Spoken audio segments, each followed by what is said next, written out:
right, so I have knit, piece of stubborn fluff. I have knit one sock with my hand spun Neptune yarn, and just so I don't lose it, I've got my yarn needle and a stitch marker here. I'm about to use the stitch marker, and I don't remember where I was at when I used this needle, but I used it to Kitchener and weave in the end. So anyway, I thought I would take you along and show you how I knit hand spun socks. This yarn probably is not the best because it is very, very similar to commercial sock yarns that I dye. So, but we're going to do it anyway. So here I have US 0, which is 2mm needles, I believe, and then 00, which are even smaller, obviously. So I am going to cast on, I'm going to knit the regular size I do for myself, which is 64 stitches, and I'm going to cast on holding 2 of the 0 needles double. Don't need that long of a tail. That'll work. So I'm going to treat these like they are one needle. Let me go. Just like that. And we're going to cast on all 64 stitches.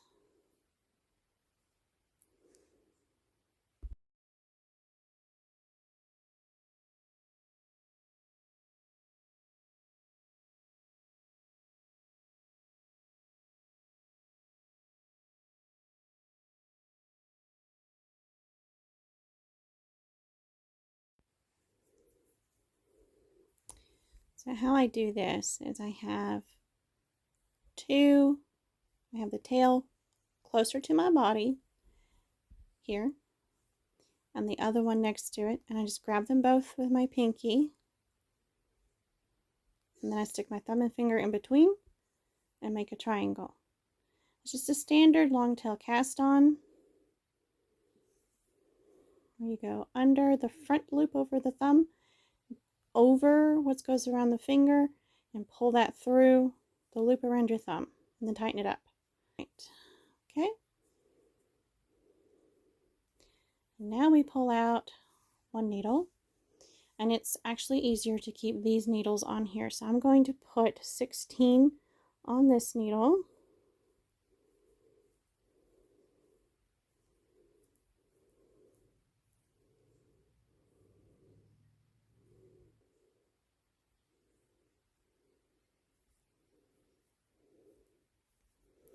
These, I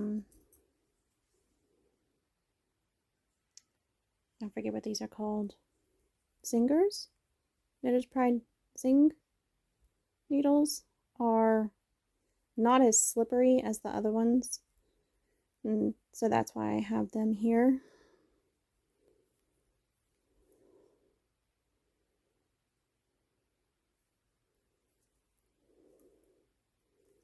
Man, I messed up a bunch of times on that one, around one needle instead of 2. And then the stitch didn't form all the way, the cast on stitch. And then I'm just going to count, make sure I have 16.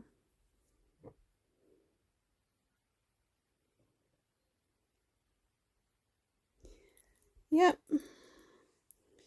And now I'm going to knit a 1x1 rib using the smaller needles. I'm only holding the stitches on the larger needles for now because they are not as slippery. If I had zingers in 00, I would just use the 00 zingers. I don't have them that tiny. So then make sure that nothing is twisted and begin knitting. I am holding the tail with the main yarn as if it is one yarn. I cannot do this around the camera apparently.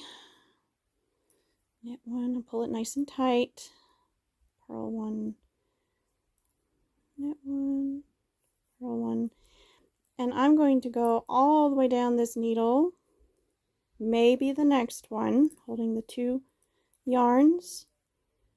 It does not matter how far as long as it's a minimum of 8 stitches. And try not to lose your needles. I think that was a knit. I mean a purl. A knit is next. Now I gotta set this aside because I'm not using it. Grab another small one and just carry on. Since I don't have much of a tail left, I'm gonna drop it here. When I get back around, I will put a stitch marker somewhere on these stitches so I don't lose which needle is the first needle. Alright, so I have knit the first round of the sock, and now it is time to mark the needle that is the beginning of the round, which normally would be where your tail is, but I went down 1 needle, so it's where my active yarn currently is. So I'm just going to stick this between stitches and just let it hang there. I don't need it for anything else. And then I knit, let's see, I did this rib for I think 20 rows. So I will knit 20 rows and then of one by one rib, and then we'll be at the next part and I will show you what to do next. Forgot to mention, when you're knitting something that needs to be stretchy, I cast on double the larger needles to make, and use a long tail cast on to make it super stretchy. And that is the maximum a rib stretch right there. So loose cast on from really big needles makes a humongous difference.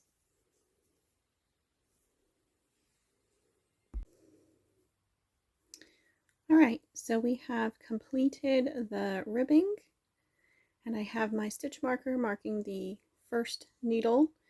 So the first 2 needles will become the back of the sock, so that it will become the heel flap and the bottom of the foot at some point, and the other 2 stitches will be the front.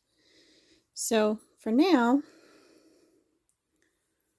I am going to just knit on larger needles. These are the double zeros, and then this is the 0, which is 2 millimeter. Can you even see that? Yeah, look at that. Okay. So that's all I'm doing to switch over. I do prefer to knit on 4 needles rather than 3, but 3 is a little bit quicker.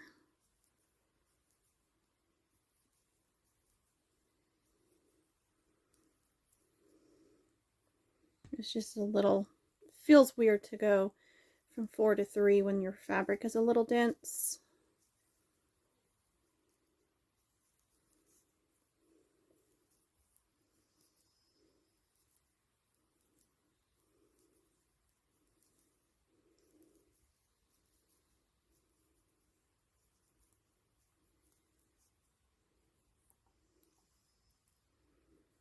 Gotta remember to switch needles.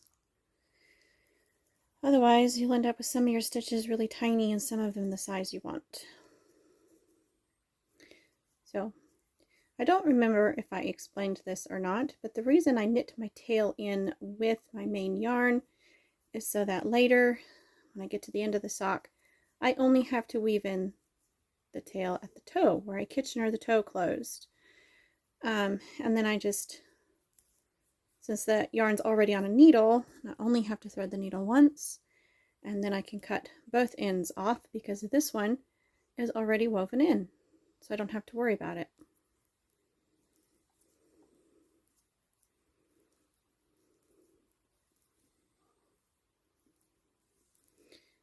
Like I said, I cannot remember if I explained that when I did the cast on. My brain has been all over the place here lately. So these stitches are ready, these needles are ready to be put away, and I am ready to keep going. Now this is the first sock, so I've got to knit the same distance, which on some socks is short and on some it's long, and this is just the length that this one is, so around 4 inches, I think. The cuff is about 1.5 inches, almost 2 inches. This cuff is longer, but maybe it's because I haven't stretched it.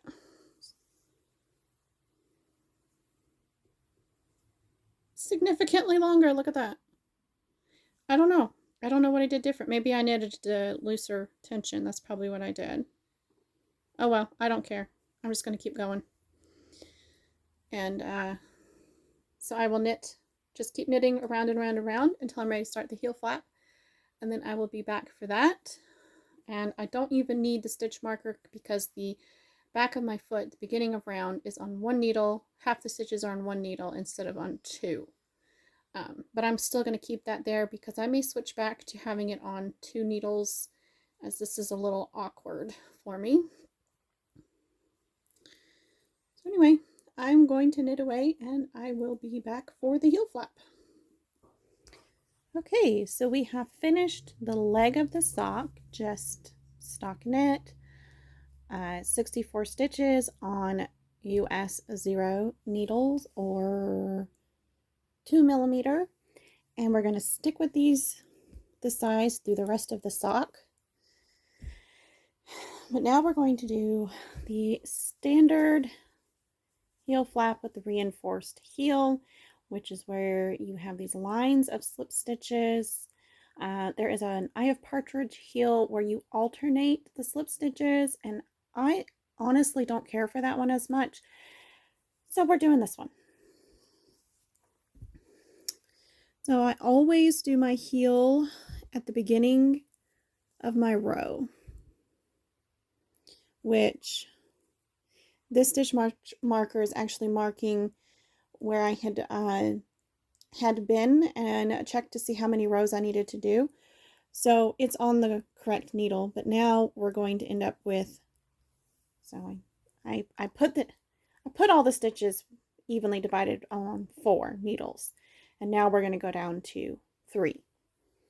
So just because the heel at this point needs to be on 1 needle. So I am going to knit the first 2 because you can't start with, well, you can start with a slip stitch, but it'll be a little loose there in that corner when we come back to pick up stitches. So I'm going to just knit the first 2 and then slip 1, knit 1 all the way across. And if you have an even number of stitches, you will end on a knit 1.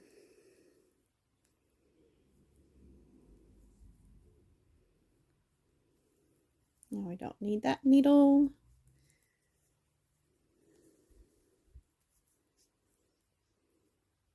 So we ended on a knit. We do a slip knit, slip knit, slip knit, and now I'm going to have 32 stitches on this 1 needle and 16 stitches on each of the other 2.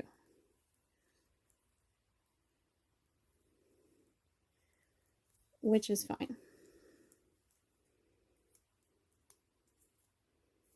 I got hair worked into my knitted in hair. And then we're going to, I go back across, I slip the first stitch and purl all stitches.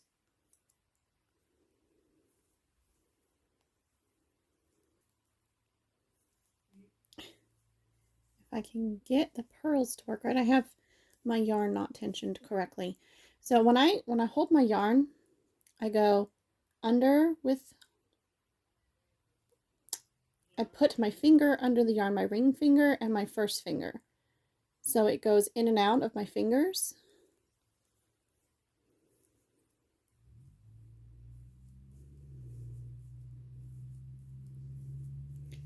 fairly easy for me to tension this way. It kind of depends on how long the yarn is. If the needles are in my way, you know, stuff like that.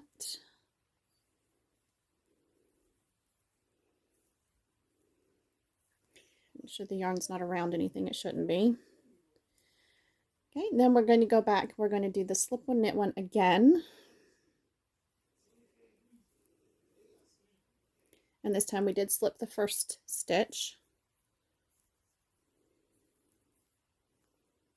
So we're slipping the slipped stitches and knitting the knitted stitches from the same as the previous row. So it is slip one, knit one, and you'll be able to see it really well here in a few rows. So I'm actually going to pause this, do several rows, and then I will be back for you to see what that looks like as we go along.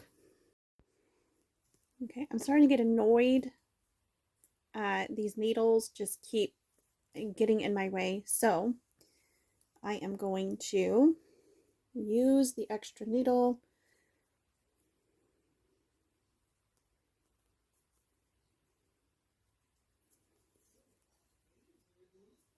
so they won't flap around and move around as much.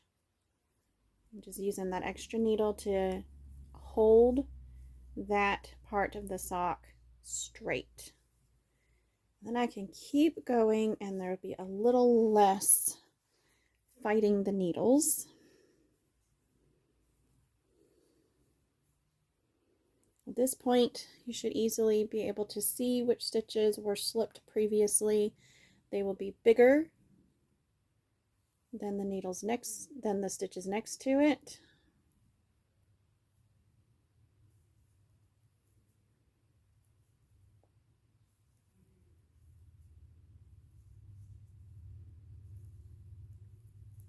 Almost looks like ribbing.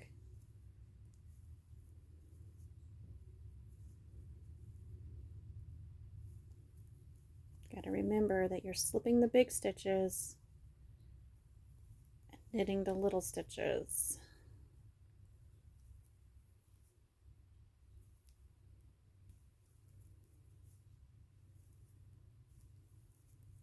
And I do this on the other sock. I did 17 sets of rows. Why do I count sets? Because it's easier to count the slip stitches. That's 1, 2, 3, 4, and then once I purl that will be 5 sets.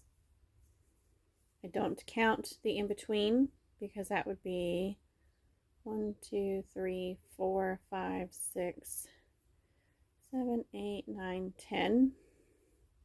It's just easier to see the slipped stitches, and so I count those, and I want 17 of these slip stitches, including the one on the needle.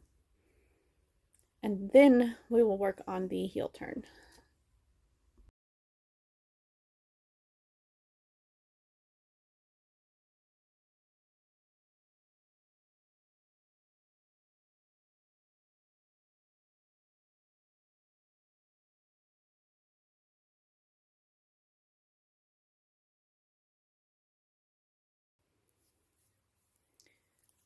From the purl side, your slipped stitches will try to hide from you.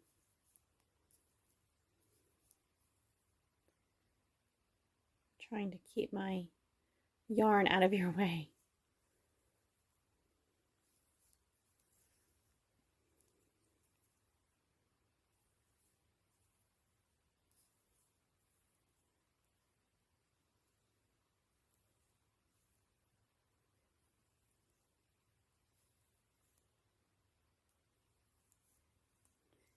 It takes a surprising amount of concentration to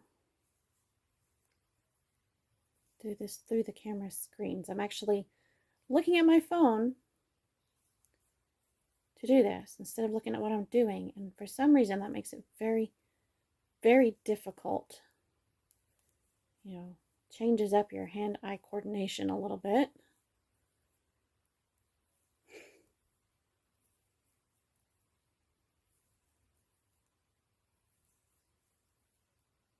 But I wanted to show you a close-up of what the purl side looks like as you're working it. And you can see here, you've got a really big stitch. You got these lines of really big stitches. Change hands here. You got big stitch, big stitch, big stitch. Those are your slip stitches from this side.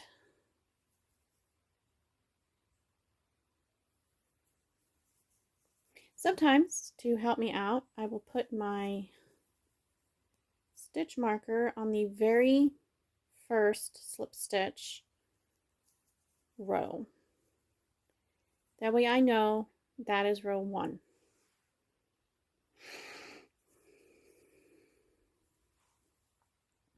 Oh, and I did take away the other needle because it was causing me to lose my stitches. Like this needle just came out of all the stitches. Thankfully wool is nice and will hold its shape. I was able to get them all back. And now that the heel flap is longer, these needles really aren't getting in my way. I guess I should be in frame, huh? Anyway, you just keep going like this until you have 17 slipped of your big slip stitches in a stack here, this way. And then you start the magical part of turning the heel. And it's the best part. So we now have 17 rows of slip stitches, or 17 sets of rows, which is 34 rows total. And our heel flap is looking pretty decent. If my fabric is not stretchy, if I'm doing a lot of cables or color work, I will do another set or two and make the heel flap just a little bit longer. That way it'll go over the heel a little bit better, it'll fit better. But for something like this that is quite stretchy, I think a standard heel flap that is just over the number of stitches on this half of the sock. So it's 32 stitches and I knit 34 rows total. So I go 2 rows past the number of stitches, and that's just how my row gauge works out. I have a very tight row gauge. So now, to make life simple, so I don't have to use my brain, I'm going to count 16 stitches.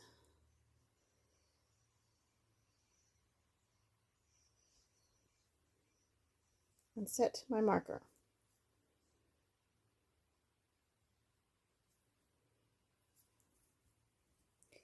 And then I'm going to slip the first stitch and I'm going to knit every stitch.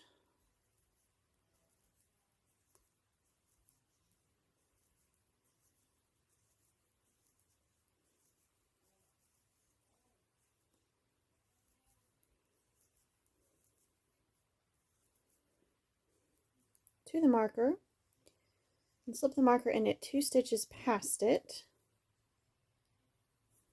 And here's where the magic goes. SSK, slip, slip, knit, knit 1.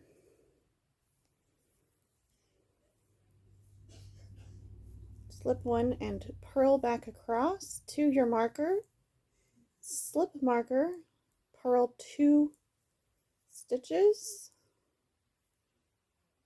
purl 2 together,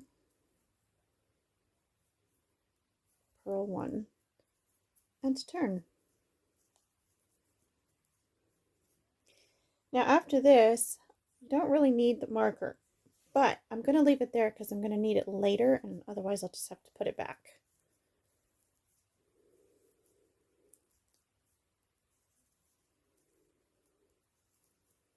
because you're going to stop one stitch before your gap here, and you're going to slip as if to knit, slip as if to knit, stick your left needle back through and knit those two through the back loop together. That's an SSK. And then knit one and turn. Now we're going to purl to one stitch before our gap.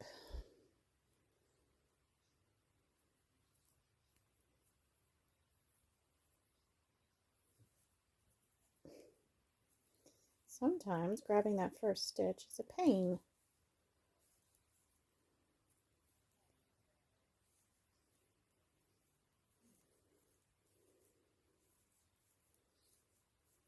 Oops, that's the gap right there. So purl two together, just a regular purl two together, purl one,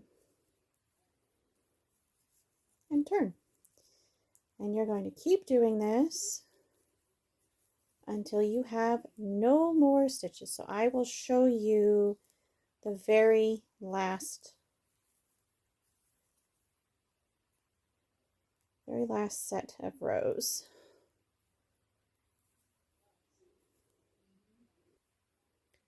Okay, I only have 3 stitches left.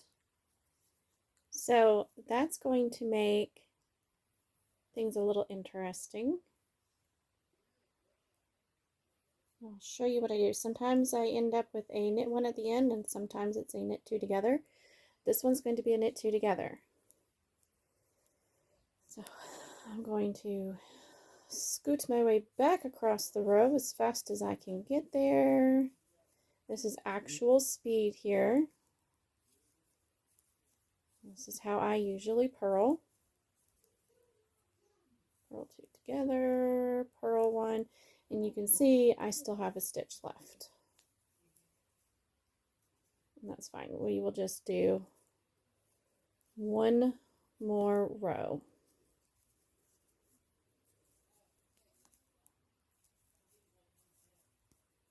As soon as you turn the camera on, things quit going right. They start going wrong. As long as the camera's not running, everything goes fine. Okay, last SSK, and that is where we stop.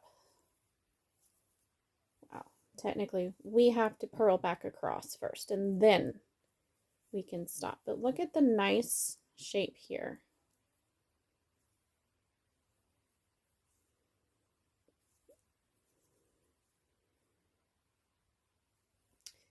I love turning the heel. I love the shaping, the magical part of the shaping. It is such a fun thing just to see that little pocket sort of take shape. It's the pocket that's sort of, not the taking shape, that's sort of. Purl two together, and we're done. So now I'm going to put my stitch marker back.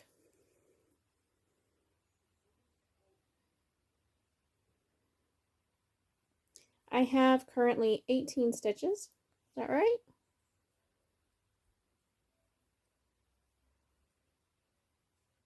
Yeah. So I'm gonna put the stitch marker back in the center. That stitch marker is for future reference. I really hate working around stitch markers. They drive me nuts.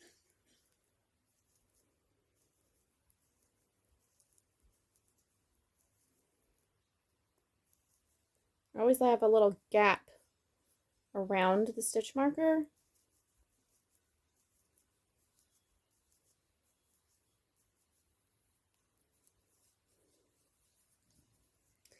Now we're going to need our other needle. So now comes the fun part times 2, which you start picking up stitches. So I've turned the sock around and I'm picking up stitches from right to left with the inside of the sock facing me, and I'm going to pick up the very first row here and then from underneath. Go through just one leg of each of these stitches.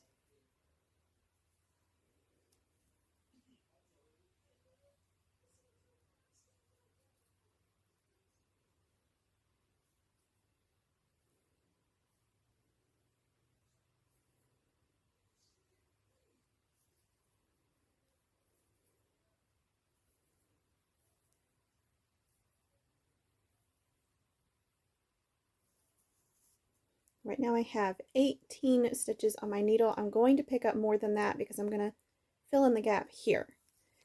So now I'm going to twist all of these half stitches I've picked up. So I'm going to come in and knit from the front loop.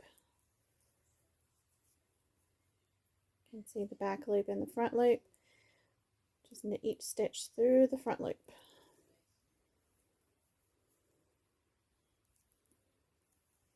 I'm not in camera here. And that's because I'm trying to see what I'm doing.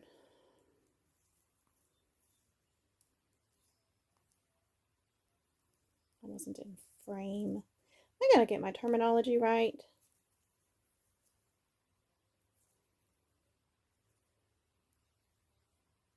Sometimes it's a little bit tricky to get the needle in there and get the stitch turned around. Pointier needles help a lot. These are rather blunt.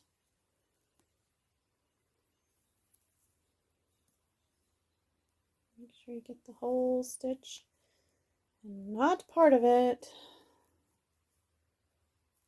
So sometimes I have to kind of pull on that front leg of the stitch to get it to move easier. Okay, so that's 18, and then it looks like that's my last stitch. So I picked up the right number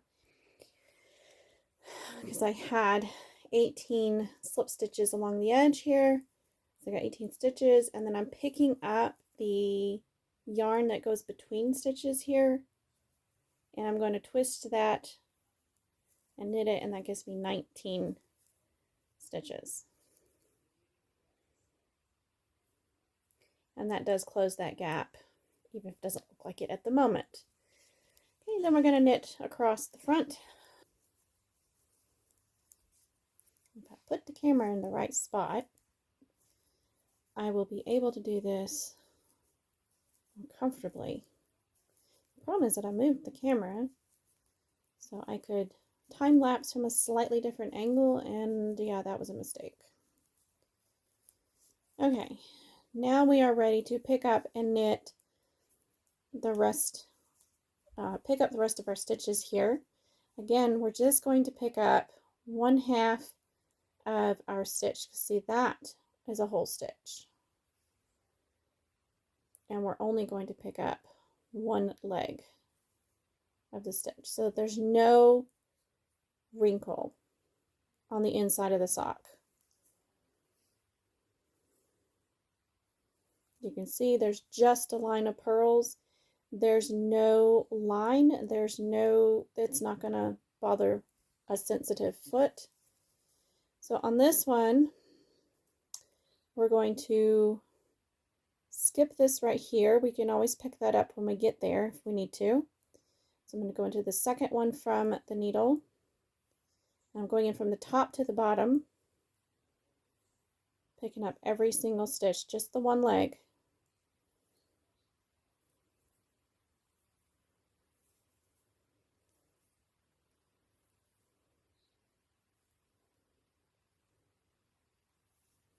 Sometimes it's hard to see what exactly is a stitch and what isn't. 1, 2, 3, 4, 5, 6, 7, 8, 9, 10, 11, 12, 13, 14, 15, 16. Got one more to pick up right here, 17. Okay, and then if I did pick up that one, which I will when I get to that area, that'll be, I will only pick that up if I need to close a gap. So right now I have 17 stitches here. Yeah, I'm gonna have to pick up that one.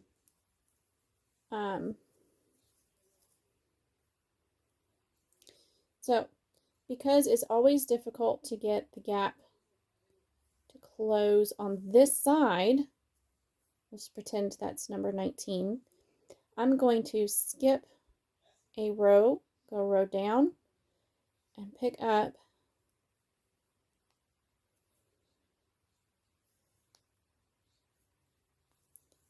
a stitch from lower down, and I'm going to knit those together through the back loop. And that is just to prevent a hole. This is the side that gives me the hole every single time. Okay, no hole. And then I'm just going to knit through the back loop. Whoops.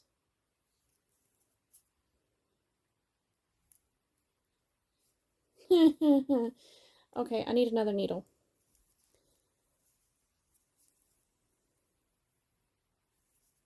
Oh, I know what it is. Okay, guys. I usually knit across the front stitches all onto one needle. That's why I can't find the other needle. And this puts our sole stitches on 2 needles and the instep all on 1. Now I have a working needle. Okay. My brain for a second there. Knit those together through the back loop. Gotta have stitches set up just right or you can't keep in your head what you're doing. Okay, and now I'm going to knit each of these picked up stitches through the back loop to twist them. 4, 5, 6, 7, 8, 9, 10, 11, and I am going in from the front, sliding my needle around to the back. It's easier than trying to go into the back of the stitch. It's a little bit weird, I know, but it's how I found works really well for me. And then I don't have to worry about fighting the stitch. Okay, usually I have too many on this needle.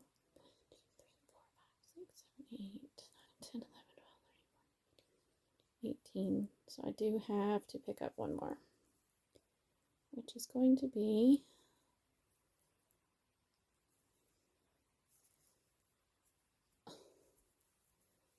that one. One of the stitches from my last purl two together from the heel turn. And then we're going to knit across to the stitch marker. And then we don't need the stitch marker anymore.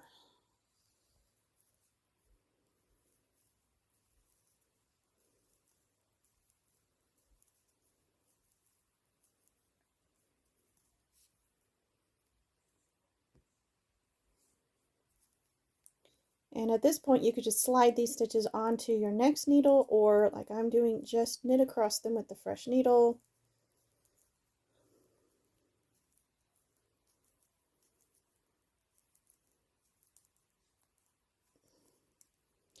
Don't need that needle anymore, and then knit one round all the way back to the center of the heel, which is here. Okay, I'm at the beginning. We're at the beginning of the round, and we're going to knit to the last 3 stitches on the gusset. So we picked up 19 stitches, and I already had 9. It gives us a total of 28 stitches in each half of the gusset and heel combined. So 3 stitches left. On this first side of the gusset, we knit 2 together. Knit two together, knit one.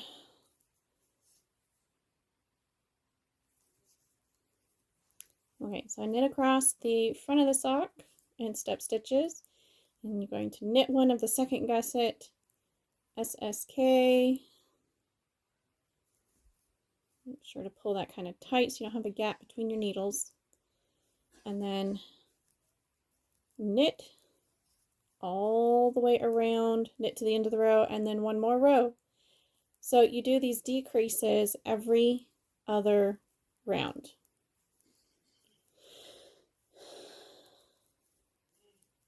Until each of these needles that hold the back of the foot, bottom of the foot, whatever you want to call it, the gusset and heel, each of these needles needs to hold 16 stitches for a total of 32, which matches the number on the front of the sock, so that's 64 stitches total. And that's for this particular stitch count. So I'll be back when I've got the gusset probably around halfway done and just kind of show you what it's starting to look like, because you're not going to see a whole lot of difference right away. Okay, so this is where we picked up the gusset stitches. And this is our decrease line on the finished sock. We're decreasing out those excess gusset stitches. And it is mirrored on the other side. So as you're knitting around and around and around, there's the front of the sock, the gusset, and as you can see, I'm decreasing just inside the edge of the gusset. And this will then become the heel stitches. And right now I have 17 stitches on each side of my heel, or on each of these two needles, and I need to decrease just one more. So, but before I do that, I wanted to show you the lines really quickly. So I'm going to finish the last decrease and then I will be right back.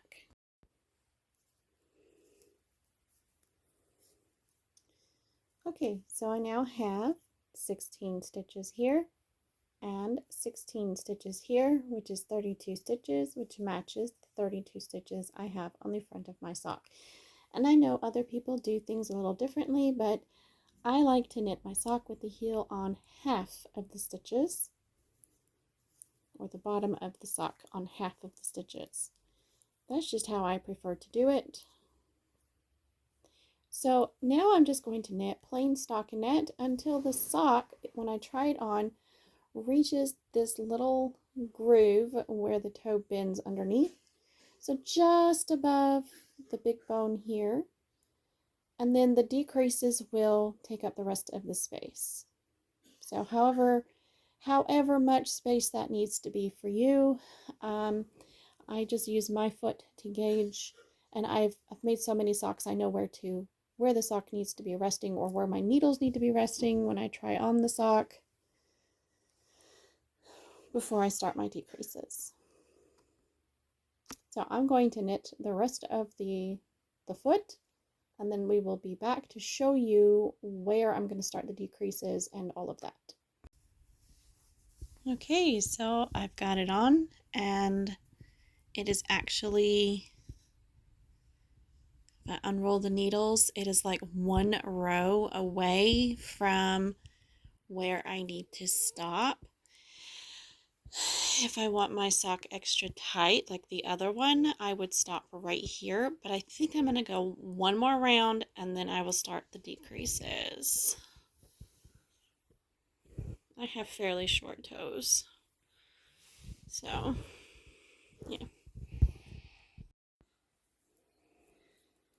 Okay, now I have knit the sock to the correct place on my foot, the correct length, about, I don't know, 2 inches shorter than my foot is long, maybe 1.5 to 2 inches. Depends a lot on I'm trying to work around the tripod here. It's not very comfortable.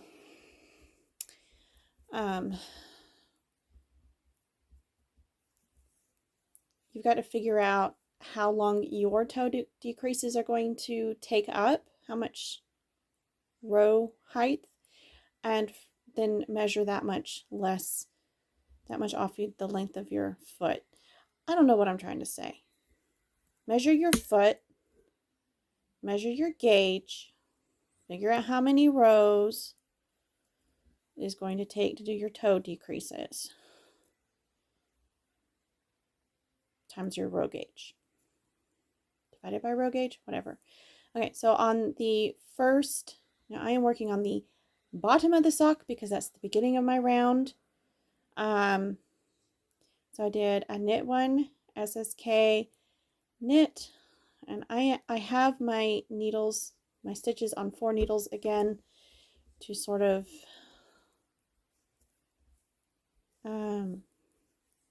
just make it a little less annoying on me. 3 just wasn't doing it. So I will do these decreases for my row gauge and for the shape that I want. I will do them every other row until I am down to just 16 stitches on the front and back each, which means 8 stitches per needle, and then I will do them every row probably 3 times. So knit until there's just 3 left, knit 2 together, just like we did on the gusset decreases, except that we're going the opposite, we're leaning the opposite direction. So you want your decreases to lean in towards the center of the toes to create a nice line. Like we see here, we've got this nice line, a nice shape there, ever so slightly curved in at the corners. That's what I'm going for. But I think on that first sock, I went 1 decrease too many. Every other row. So I didn't have as many every row decreases to do at the end. So it's not quite as curved in as I wanted it to be, but that's okay. So just at the first, the top of the sock, the bottom of the sock, it's knit 1, SSK, knit to the last 3 stitches on either the instep or the sole, and then knit 2 together, knit 1 on 1 round. You do that for the top of the sock and the sole both, and then the next round you just knit. So I hope that makes sense. And it's kind of late. It's almost 8 o'clock at night. I should be in bed, especially with the clocks changing.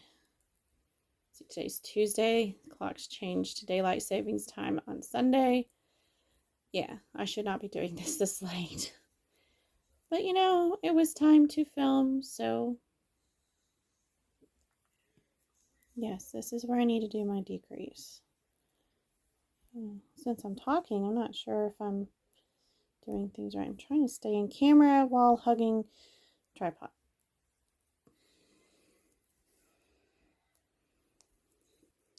Okay, so I have completed the toe decreases, and I have since learned how to avoid the sudden angling in to make a more rounded toe.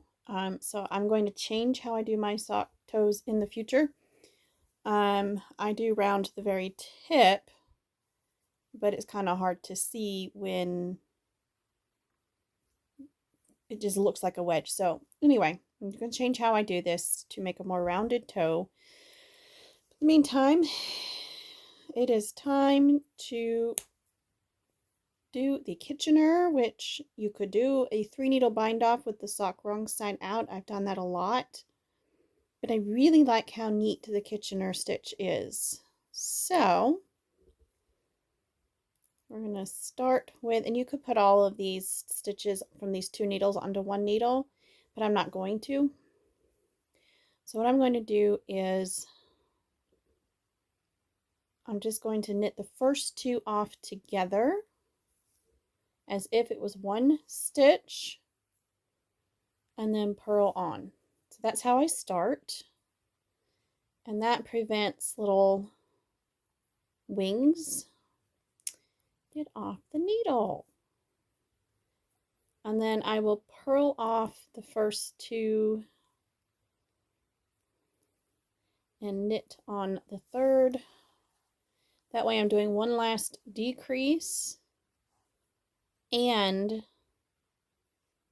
preventing a ear.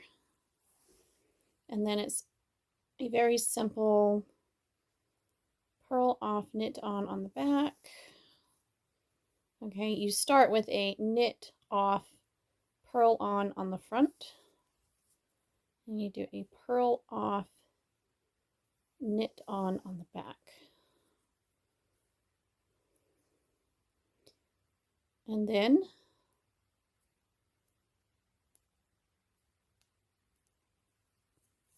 when you get to the end, you do something just a tiny bit different.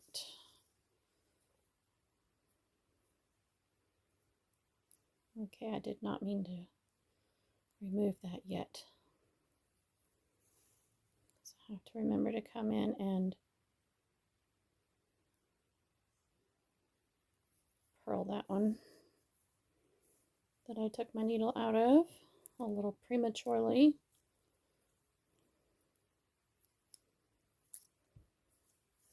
Okay, so I will be right back when I get to the last couple of stitches. Okay, I have 3 stitches left on each needle, and I've done the first half of the Kitchener on the first 2 stitches. So that's ready to knit off and purl on, but I'm going to purl these 2 off together. And then you purl off the front, and you're supposed to knit on the next stitch. I'm going to knit both of those off, and then you take a look at what direction these stitches want to lay, and you pull your yarn over that direction, and then you stick it in. I'm going to turn my sock wrong side out here.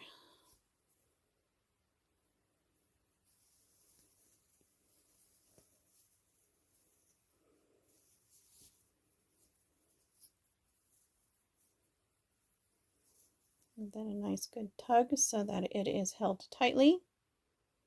And I'm going to just capture that tail and then weave in the end, and we're done.